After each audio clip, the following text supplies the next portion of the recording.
Can we make you cluck like a chicken?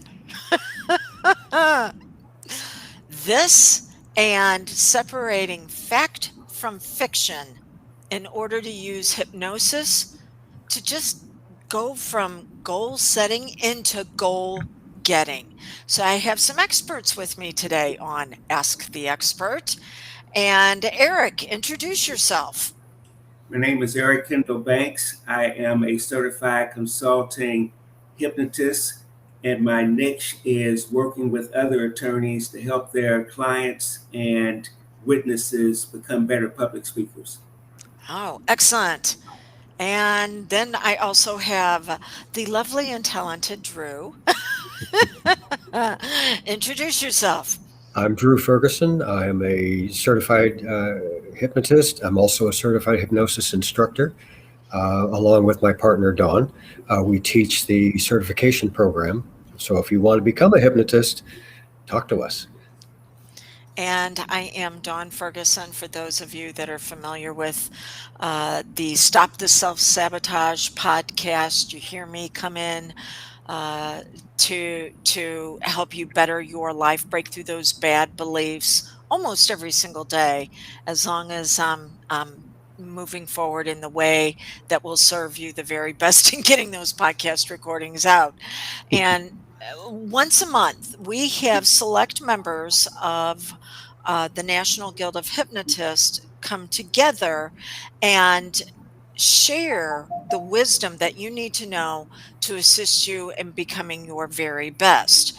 We're all certified hypnotists, and the people that are on this presentation, such as Eric, Angie's not here this month. She's out on vacation. Have a good time, Angie.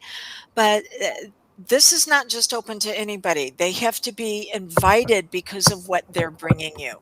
And the very first thing that we're going to be talking about is some of the myths around hypnosis and then what it is and isn't. Eric's going to guide us through some of the questions. But the very first one that we want to tackle is, can we make you do anything you do not want to do, like cluck like a chicken? So, Eric, what are you going to share with everybody as far as, can we use this as mind control? The textbook answer is no. While there may be exceptions for everything, historically, there's no recorded facts about somebody being manipulated in that fashion. However, having attended a 3 day hypnosis conference in Las Vegas um, over the weekend, I did have a 4 hour presentation by Chase Hughes, the author of the Ellipsis Manual. And Chase was a professional interrogator for 20 years with the Navy, dealing with a lot of terrorists and enemies of the state. He said that you can engage in mind control if somebody's movement is limited, i.e., a prisoner, also known as brainwashing, such as the Manchurian Candidate.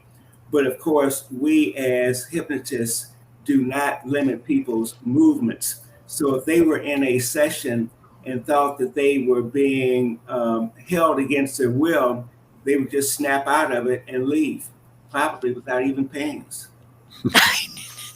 Gosh darn it. That's what I tell people, is if it really were mind control, I would already be rich and retired, because I would have convinced somebody to give me all of their money and I wouldn't have to be doing this. So, And if it Drew. was mind control, I'd still be married. Well, and the only thing I can add to that is, Eric, for some reason, she keeps buying insurance on me. Big policies, too. Yeah. So, Drew, do you have anything that you want to add to it as far as it being mind control? I think I just did, but Oh, there is a potential for mind manipulation, but that can only occur under extreme negative, stressful situations. The only the one that comes to mind is some of our enemies in the Second World War and the Korean War used extreme measures of torture to Mhm. create a mind control, quote unquote, situation to extract information out of our service people, their prisoners. Yes, So, yes. And hypnosis, it starts off with relaxation. So we're not going to have any torture there. Now, right. I want to share something that I did have happen that was interesting. See, we cannot make anybody do anything against their values.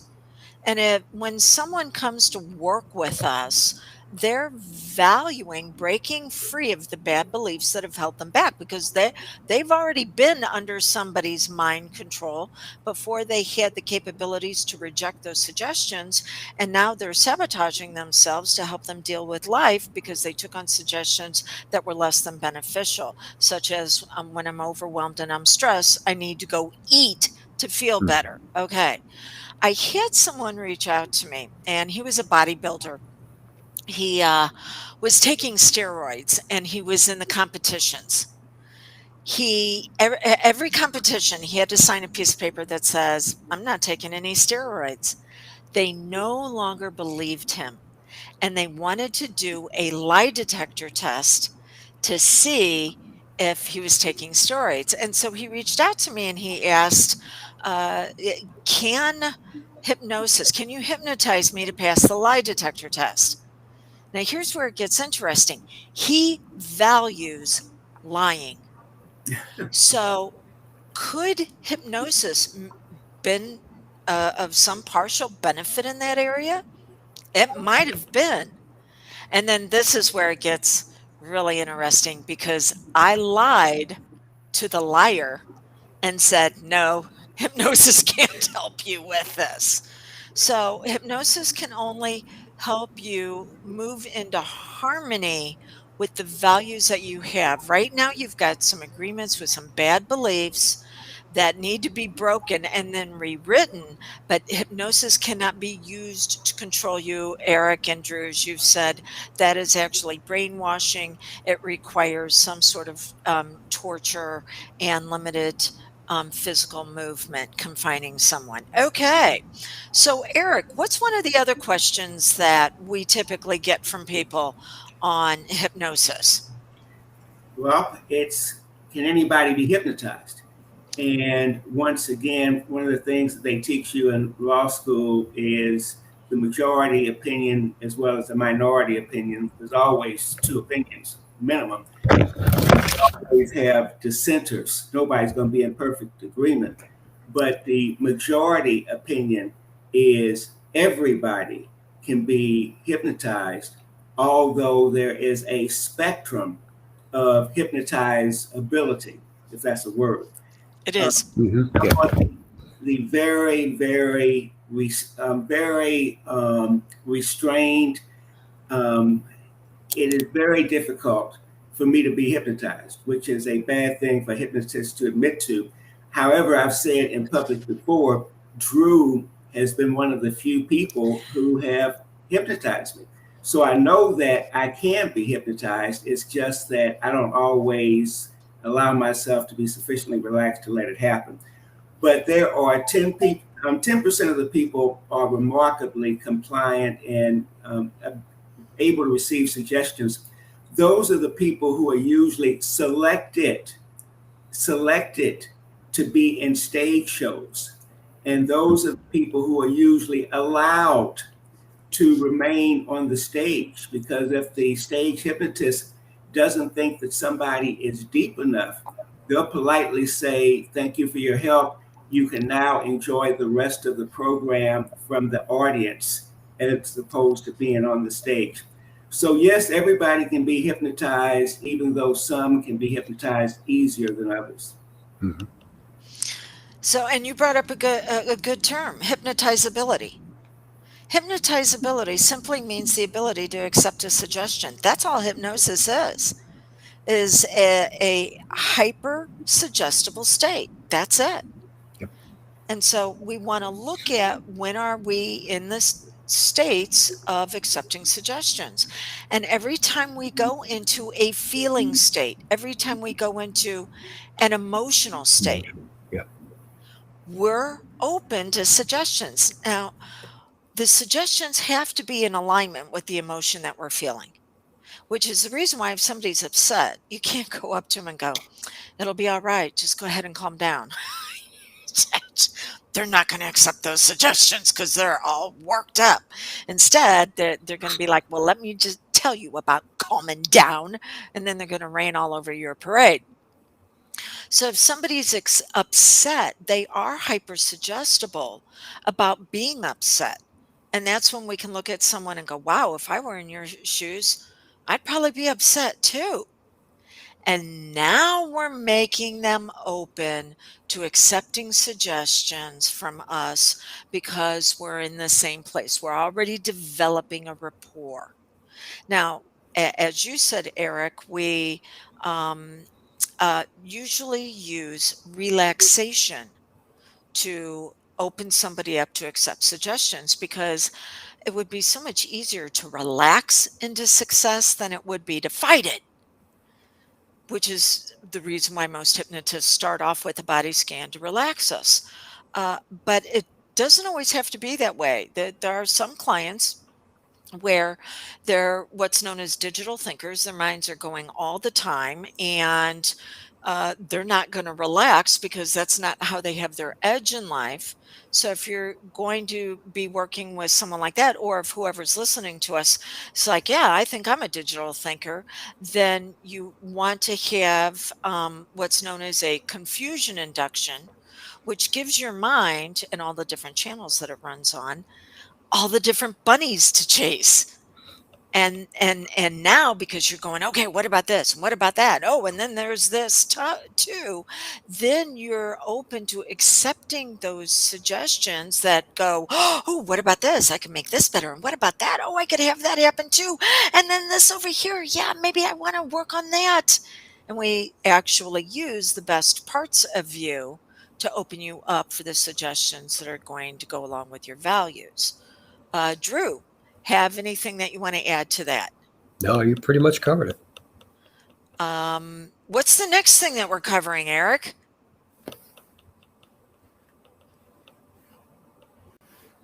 Oh, Eric, wait.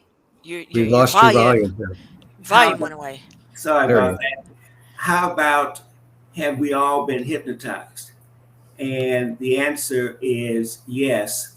And historically, some of the examples we give include, have you ever gone to the movie and not been laughing, perhaps, or not been crying? But while you sit in that theater enjoying your popcorn and your Coca Cola or your Pepsi, there is something that happens on that screen that alters your state. And it may cause you to smile, it may cause you to laugh, it may cause you to cry. Well, you realize that you're in a movie theater, you're in complete control. You could get up and use the restroom if you were so inclined, but you suspend your disbelief, you allow your critical factor to be put on the back seat so that you can enjoy the movie and realize that you're allowing your state, your trance state, to change. And that's an example of hypnosis. Same thing reading a good book where you get lost in time and it's you forget about everything except that book until an hour elapses. So yes, we have all been hypnotized, even if we may choose to call it something else. Okay. We should And we should we should probably cover a couple of real quick facts. Brainwave ways. Hypnosis is what's referred to as an alpha brainwave state, and it's a naturally occurring brainwave state that we go into and out of many, many times in our day. It's the daydreaming state. It's the mind wandering state. Okay, so we all have experienced that. So it's important to understand that you're already doing it. yes, we've already all experienced it. And so That means we need to become aware of when we go into those naturally occurring states because we're open to suggestion. Hmm. And are we taking on the suggestions from our environment that are actually going to benefit us or that are going to hold us back? So if you're really engaged in that book and maybe in the background you got the news going on, well, now the mind can be going, yes, not only will we get lost in the drama and the mystery of this really good love story, but now let's get lost in the drama and mystery of the news and the media and everything that they're portraying and all the problems that it's going to cause us. And once the mind looks to get those emotional hits, it wants to have more of them. And so you may find all of a sudden that you're attracted to becoming a media junkie instead of buying dozens of books. And Eric, we won't bring up those types of habits and patterns because I get to benefit by getting the books that you're done with. But instead of going for that book that we feel like is going to empower us, what we wind up getting addicted to the drama, crisis, confusion, and chaos on media. And it's the same way scrolling through your social media feed. And the people who design the programs for social media understand this. There's an excellent book out there called Hooked, and it talks about the artificial intelligence that they use to hook your subconscious to always go, what's next, what's next, what's next. Unfortunately, it also can wind up dumbing you down that you don't follow through because you're always looking for the next thing instead of completing what you've got going on. So look at when you are open to suggestions. Okay, Eric, what's next? Well, do you have to be, what's the politically correct word, um, educationally deprived in order to be a good recipient of the hypnosis process? And of course, the answer is no. Historically, anybody, 95% of the people, can be hypnotized if they're not, one, a schizophrenic, and two, if they are older than 4 years of age. And usually, the smarter, more creative individuals make the best partners in hypnosis because they're used to thinking outside of the box, which one makes them creative, and they're willing to accept new ideas. And because so much of hypnosis is one's imagination, smart people usually have good imaginations. And you would almost think that certain people, because of their professions, which some people might consider to be stodgy, I wouldn't, but some people might, like engineers or nuclear physicists or computer programmers, you would almost think that somebody who is that process oriented would not be good in terms of working with as a partner in hypnosis, but it's just the opposite because they're used to solving problems. So if I'm a Yes. nuclear physicist that needs to solve a problem, then I can translate those same skills to whatever challenges and opportunities I want to deal with in my own life. Yes.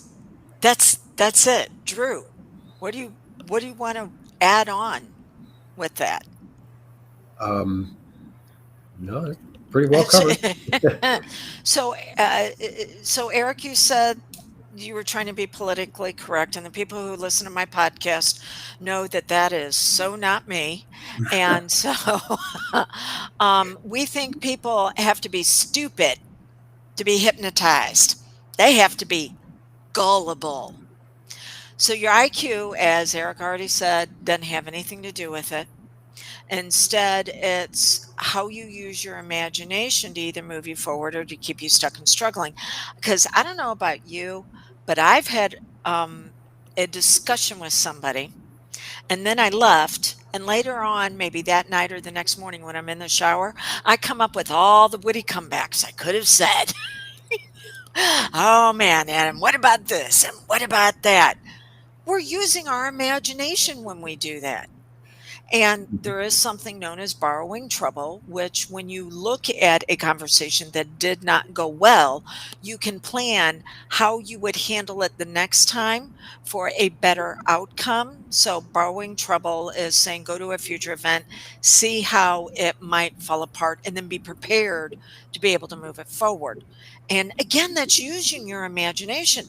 But if you keep going over the same old problem, like, oh, I'll say this and I'll say that, then you've turned on the part of your mind known as the reticular activating system. I like to call her RAS, Miss RAS. And it's her job to find everything in the environment to support our emotionally dominant thoughts. So, okay, if we're always looking at a problem, then she's going to find more problems for us to solve. And so that has nothing to do with being gullible. Gullible is when you decide to supersede your common sense and fall for stupid things. That get rich quick scheme. All you needed to do was get 10 friends to buy from you every single month. I know, I did it. Okay. There's So, something else that comes up. We as hypnosis operators run into from time to time, and that's the person who says, "I can't be hypnotized." And you know what the proper response to that is? You're right, and walk away. Okay, I mean it's that simple. It's like trying to teach a pig how to sing. You know, it's frustrating and aggravating, and it only annoys the pig. You know, just walk away. because they have the value that they have to prove that they're right at all costs. I've Correct. had I've had people, I don't know about you, Eric. I know Drew and I have had people where they're like, "I'm a hot mess and I don't think I can be fixed." And I'm like, do you want to stay a hot mess and not be able to be fixed? Well, no. I'm like, well then, okay, you can, you actually, you don't need to be fixed. You're not flawed, you're not broken, you don't need to be fixed. We need to find the parts of you that are magnificent to be able to pull you forward. That's what we're Right. focusing on using hypnosis, bringing out your strengths, talents, and abilities. Because if you keep looking for problems, you will find problems to solve. If you keep looking for ways to be challenged, to be magnificent, then Miss Raz will find all the ways for you to be challenged and magnificent. That's right. I think it was Eric, Henry. I think it was Henry Ford, although I'm sure he got it from somebody else because there's nothing new under the sun. But his attitude was, I can wake up in the morning, and before I get out of bed, I can say it's going to be a good day or it's going to be a bad day. Either way, I'm going to be right. And in terms of the question, can you be hypnotized? I always start a session the same way. I don't Hmm. care if it's practicing at a conference. I don't care if it's somebody in my hypnosis studio and we're doing it for real. The first time I work with anybody, I say, do you believe in hypnosis? Do you want to be hypnotized? Do you think that I can hypnotize you? If they answer any one of those three questions with the word no, then I say thank you, but no thank you, very politely. On the other hand, if they answer all three of those questions correctly, then they're going to be hypnotized. No ifs, ands, or buts about it, if for no other reason, because of confirmation bias. You've already said you believe I can hypnotize you. So you're not going to allow yourself to be proven wrong. You will allow yourself to slip into hypnosis voluntarily. oh, I'm so glad you brought up that confirmation bias because that means going along with what we value. And if you want to make life hard, you can make life hard. If you want to find ways to maybe make it a little easier, you'll find those ways. We're here to help you, as Eric and Drew have been saying, to be able to move into this state in a way that you're going to accept the suggestions that are going to bring you out at your best. Okay. Eric, is there any other questions that we need to cover? Well, the last one, and Drew has already touched on this, is it sleep? And of course, the answer is no. as my trainer told me, if you're hypnotized, you're not asleep. If you're asleep, you're not hypnotized. Hmm. Hypnotized. As Drew said, that it's the alpha level. Right now, Right. we're presumably operating in the beta level because we're wide awake. So the purpose of hypnosis is just to get somebody to relax so that they can enter into the alpha level. But we don't want them to drift into the theta level because that's sleep. And we Hmm. certainly don't want them to drift into the delta level, especially during these times with that unfortunate word, because that is deep sleep. And the person's not going to hear you um, in deep sleep. We learned No. in the 50s that the idea of sleep learning is a myth. It does not work, even with the greatest powers of expectation and suggestibility. So you have to get the person in the alpha level, which is at never, never land between where we are now, beta, and where we hope to be this evening, theta, as we go to bed and go to sleep. Yes. So some clients think that if they don't have the sensation that they've been asleep, the session didn't work. And then others will say afterwards, I didn't hear your voice. Does that mean that it didn't work? Because they felt like they went really deep. So we use something known as Aaron's depth scale. And Aaron's depth scale says that there's 6 levels to hypnosis. Now, the common myth out there is that the deeper you go, the better the session works. And that's incorrect. It's, are you going to the level that is appropriate for the suggestions you want to accept? Hmm. So, for example, a level 1 is simple behavioral modification. And we've all experienced a level 1. It's whenever you zone out while you're performing an activity. You're driving the car and you're thinking about maybe meeting up with some friends this weekend, and what are you going to fix for dinner, and you got the water bill that you need to pay. That's a level 1, so be careful what's playing on the radio because you are open to suggestion. Then you've got a level 2, which is going to be emotional optimization. This is a light daydreaming state where you feel a little bit more relaxed. And then we teach you how to experience those emotions, how to be able to turn on that relaxation so you can feel calm and confident no matter what's going on around you. A level 3 is going to be the belief level. This is whenever we're getting into what's known as pseudo regressions, observable regressions, going back in time when your mind first accepted that belief and then giving it new options on what it's going to accept. A level 4 is when we start getting into being able to numb out parts of the body. So, painless childbirth, if you want to experience that, you need to be taught how to take yourself to a level 4 so you can feel pressure but no pain with contractions. And then a level 5 and a level 6 is typically used in stage shows because you are now immersed into the fantasy experience that you're being told that being suggested by like the stage show hypnotist. And a level 6 is also when you can see surgery without anesthesia. Over in the UK, they will do knee replacement, they will do brain surgery just using the hypnosis. So, are you going to the level that's appropriate for your end results? Is what your certified hypnotist or consulting hypnotist who's partnering with you on this should be ascertaining during your session. If you go deeper, that's great because it feels better, but it doesn't mean the session is more effective.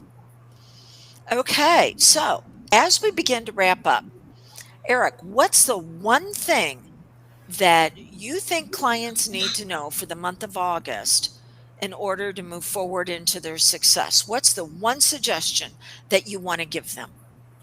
The suggestion is to realize that we're all in a state of trance, we're all in hypnosis. You're either hypnotizing yourself or somebody's hypnotizing you. I encourage us to hypnotize ourselves and realize that what we think about all of the time, we become. So if we believe that we are very intelligent, very nice, very accomplished individuals, it will become a self fulfilling prophecy. If that is our mental programming, we have no choice but to become those things. So that's what I recommend we focus on in August. All right. Drew, what's your tip for the month? All hypnosis is self hypnosis. We are guides, we're facilitators. We help set the stage for you and your mind to do what you want done. That's simple. And the suggestion that I want to give is that if you could have solved your problem by now, you would have. You'd Hmm. already have the results. You're not meant to solve it on your own. I was talking to a nurse a couple of weeks back, and she's like, "Why am I still having a challenge with this?" And I said, "Well, if someone were to come into your emergency room, would you look at them and go, 'Why are you having a challenge with this broken leg? You should have been able to watch a YouTube video and taken some duct tape and a couple of sticks out of the backyard and splinted it.'"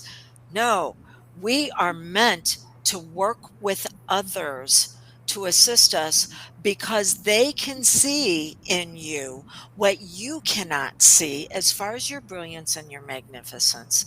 And that's what they want to help bring out for you. So, Eric, if someone wanted to reach out to you for their magnificence, how are they going to contact you? Well, all of my contact information is on my website, and that is imagerations.llc.com. And that's all one word. Image is in how we view ourselves, relations, like we're going to have a better relationship with ourselves, and then llc.com. Or my cell phone number is 314-583-7075. And Drew, if someone wanted to reach out to you for their brilliance to be turned on even brighter. DrewDawnFerguson.com is our website. Uh, success at DrewDawnFerguson.com is email. And my direct line is 636-866-7864. Have a thing for sixes. And then lastly, what I want to offer is if you want to experience what a lighter level of hypnosis might feel like to see if it's a good fit for you, go to drewdonferguson.com and claim your free hypnosis audio. Right now, we have transformation because it's time for you to give up being the caterpillar and become the beautiful butterfly you are always destined to be. And so you can download that free hypnosis audio and see how it works for you to begin to get some relief. It won't give you the resolution. You've got to work with one of these brilliant minds that are here to be able to do that, but it'll begin to give you the foundation. DrewDonFerguson.com. Thank you so much, gentlemen, for coming today and helping others be their very best. If you want to hang on, I'm going to stop the live stream and then we can talk for a couple of minutes afterwards. And if you guys ever want insight on what that's like, then just reach out and we'll make you part of our group. Okay. So until we get together again, for the audience, blessings on your brilliance. If you haven't noticed here lately, the world's getting pretty dark. It needs your light more than ever. It's time for you to shine even brighter than ever